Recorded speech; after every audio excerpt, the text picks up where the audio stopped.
Sauvons le tui-tui. Je suis un petit oiseau mesurant 20 cm et pesant 85 grammes. On m'appelle aussi l'échenillère de la Réunion. Je vis à un seul endroit sur la planète, la forêt de la Roche-Écrite, située dans la partie septentrionale de la Réunion. En 2002, nous n'étions plus que 5 couples, mais plusieurs solutions ont été mises en place pour me sauver. 6 solutions possibles. Solution 1. Protégeons mon habitat. Mon unique habitat est menacé par plusieurs dangers. Incendie, cyclone, espèces exotiques envahissantes, pollution. 2 solutions ont échoué. La réinstallation dans un autre lieu, mais je n'ai pas survécu. La reproduction artificielle, trop difficile, trop chère et peu efficace. La seule vraie solution, sanctuariser mon habitat en important certaines règles grâce aux gardes forestiers.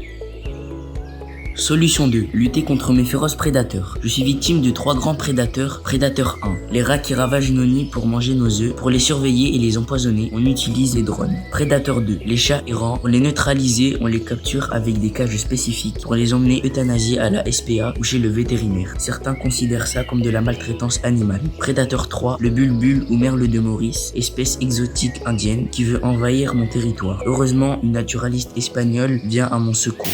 La reunión debería ponerse manos a la obra inmediatamente en el control del bulbul, como hicimos en Tahití. Solution 3. Limiter les actions de néfastes de l'homme. La forêt et ma maison ont peu à peu détruites par les humains. Partout où je vole, je ne trouve que du plastique. Ma forêt est devenue poubelle. Entre les braconniers et les arbres qu'on abat, il ne me reste plus rien. Si on considère ma forêt comme un patrimoine à préserver et qu'on soutient le tourisme vert, on pourra la protéger pour les générations futures.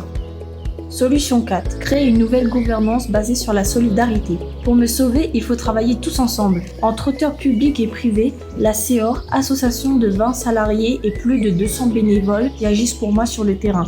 UCIN, l'organisation nationale qui m'a classé espèce en voie d'extinction. Les scientifiques comme la CRPO, Centre de recherche sur la biologie des oiseaux. Les politiques, les citoyens. Solution 5. Communiquer pour sensibiliser. Pour me sauver, il faut parler de moi, me médiatiser à la télé, radio et dans les journaux comme celui du lycée Marguerite Joselon en Demicas. Si vous êtes actif sur les réseaux sociaux, postez des photos de moi. Il faut surtout parler de moi à la jeunesse.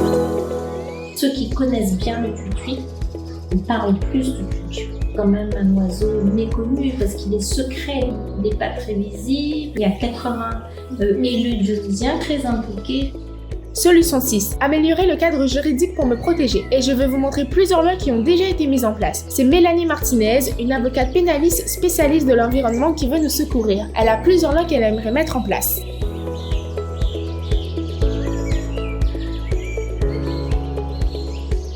En conclusion, pour qu'une solution soit efficace, il faut qu'elle soit réfléchie, logique, concertée, menée avec conviction et évaluée pour créer une incroyable synergie. Tous ensemble, on va y arriver!